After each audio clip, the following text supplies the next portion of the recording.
মিথ্যে আর চালাকি না শিখলে তুমি এই সমাজে পিছিয়ে পড়া একজন মানুষ। মানুষের শরীরের সব থেকে সুন্দর অংশ হলো মন, আর সেটাই যদি নোংরা হয় তবে সুন্দর চেহারা দিয়ে কি হবে? 3টা সময়ে মানুষের আসল রূপ চিনতে পারবেন: যখন আপনি অভাবগ্রস্ত হবেন, যখন আপনি বিপদগ্রস্ত হবেন, আর যখন আপনি অসুস্থ হবেন।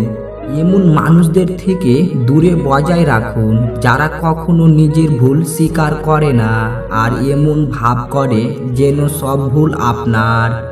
এই পৃথিবীতে কাউকে নিজের করে ভাবতে নেই, যাকে নিজের করে ভাববেন সেই কষ্ট দেবে। একদিন বিল গেটস একটা রেস্টুরেন্টে খেতে গেছে। খাওয়ার পর বিল গেটস ওয়েটারকে $5 বকশিস দিল।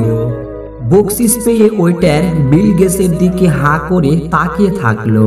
ওয়েটারের কাণ্ড দেখে বিল গেটস জিজ্ঞাসা করলো, কি হয়েছে, আমার দিকে এভাবে তাকিয়ে আছো কেন? ওয়েটার বলল, স্যার, গতকাল আপনার ছেলে এখানে নাস্তা করার পর আমাকে $100 বকশিস দিয়েছেন, আর আপনি তার বাবা এবং এত বড় ধনী হয়ে আমাকে মাত্র $5 দিলেন। বিল গেটস হেসে ওয়েটারকে বললেন, সে হচ্ছে বিশ্বের 1 নাম্বার ধনী মানুষের ছেলে, আর আমি হচ্ছি একজন কাঠুরিওয়ালার ছেলে। এই গল্প থেকে পাওয়া শিক্ষা হলো আমাদের অতীতকে কখনোই ভুলে যাওয়া উচিত নয়, কারণ ওই অতীতেই হচ্ছে একজন মানুষের সবচেয়ে ভালো শিক্ষক। মানুষ প্রার্থনা করার সময় ভাবে ভগবান সব দেখছেন, কিন্তু নিন্দা করার সময় সেটা ভুলে যায়। পুণ্য করার সময় ভাবে ভগবান সব দেখছে, কিন্তু পাপ করার সময় সেটা ভুলে যায়। দান করার সময় ভাবে ভগবান সব দেখছেন, কিন্তু চুরি করার সময় সেটা ভুলে যায়।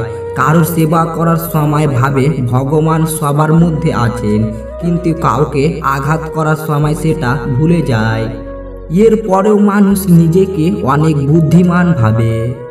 গীতাকে বলা আছে, যখন সত্যর সঙ্গে অসত্যর লড়াই হবে তখন সত্য একা দাঁড়িয়ে থাকবে, আর অসত্যর পিছনে থাকবে লম্বা ভিড়, কারণ সেখানে মূর্খরা গিয়ে দাঁড়াবে। গঙ্গায় ডুব দিলে দেহে পবিত্র হয়, কিন্তু দেহের ভিতরে আরো 3টো জিনিস আছে, মন, বুদ্ধি আর আত্মা। সেখানে তো জল যায় না। তাই মন পবিত্র হবে সত্যর দ্বারা, বুদ্ধি পবিত্র হবে জ্ঞানের দ্বারা, আর আত্মা পবিত্র হবে পূজা, ধ্যান, অর্চনা ও কৃতজ্ঞর দ্বারা। বিবাহিত মেয়েরা 2টি কারণে অন্য পুরুষের কাছে যায়। নাম্বার 1, স্বামীর কাছে অবহেলা পেলে। নাম্বার 2, স্বামীর কাছে শারীরিকভাবে সন্তুষ্ট না হলে। বিশ্বাস করো আর নাই করো, এটাই সত্যি। যাদের জন্য তুমি দিনের পর দিন স্যাক্রিফাইস করবে, একদিন তারাই তোমাকে অপমান করবে, তোমার অবদানকে ভুলে যাবে। জীবনে কষ্ট পাবার খুব দরকার। কষ্ট পেলেই মানুষ নিজেকে বদলে ফেলতে পারে।